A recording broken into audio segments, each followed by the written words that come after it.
ಪಾಕಿಸ್ತಾನಕ್ಕೆ ಕ್ಷಣ ಕ್ಷಣಕ್ಕೂ ಹೆಚ್ಚುತ್ತಾ ಇದೆ ದಾಳಿಯ ಭೀತಿ. ಭಾರತದ ಪ್ರತೀಕಾರದ ಹೆಜ್ಜೆಗೆ ಹೆದರುಬಿಟ್ಟಿದೆ ಪಾಕಿಸ್ತಾನ. ಯಾವುದೇ ಸಂದರ್ಭದಲ್ಲೂ ದಾಳಿ ಮಾಡುವಂತ ಆತಂಕ ಈಗ ಮನೆ ಮಾಡಿದೆ. ಅಮೆರಿಕದ ಸಹಾಯವನ್ನ ಕೋರ್ತಾ ಇದೆ ಪಾಕಿಸ್ತಾನದ ಪ್ರಧಾನಿ ಅಮೆರಿಕ ವಿದೇಶಾಂಗ ಕಾರ್ಯದರ್ಶಿ ಮಾರ್ಕೋ ರೂಬಿಯೋಗೆ ಕರೆ ಮಾಡಿ ಭಾರತ ಪ್ರಚೋದನಕಾರಿ ಹೆಜ್ಜೆ ಇಟ್ಟಿದೆ, ಜವಾಬ್ದಾರಿಯುತವಾಗಿ ವರ್ತಿಸುವಂತೆ ಇದೀಗ ಒತ್ತಾಯವನ್ನ ಮಾಡಲಾಗ್ತಾ ಇದೆ.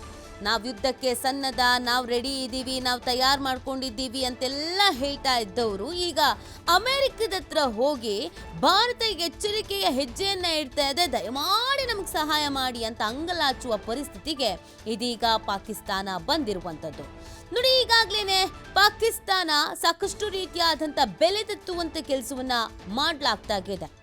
ಒಮ್ಮೆ ಭಾರತವನ್ನ ಎದುರು ಹಾಕಿಕೊಂಡ್ರೆ ಯಾವ ಥರದ ಪರಿಸ್ಥಿತಿ ನಿರ್ಮಾಣ ಆಗತ್ತೆ ಅನ್ನೋದು ಪಾಕಿಸ್ತಾನಕ್ಕೆ ಮೊದಲೇ ಗೊತ್ತಿತ್ತು.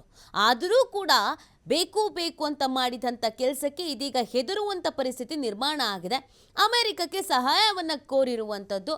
ಅವರು ಬಹಳ ಎಚ್ಚರಿಕೆಯ ಪ್ರಚೋದನಕಾರಿಯಾದಂಥ ಹೆಜ್ಜೆಯನ್ನು ಇಡ್ತಿದ್ದಾರೆ. ಭಾರತದವರು ನಮಗೆ ನೀವು ಸಹಾಯವಾಗಿ ಇರಬೇಕು, ಜವಾಬ್ದಾರಿಯುತವಾಗಿ ವರ್ತಿಸಬೇಕು ಅಂತ ಒತ್ತಾಯವನ್ನು ಪಾಕಿಸ್ತಾನ ಮಾಡ್ತಾ ಇರೋದು.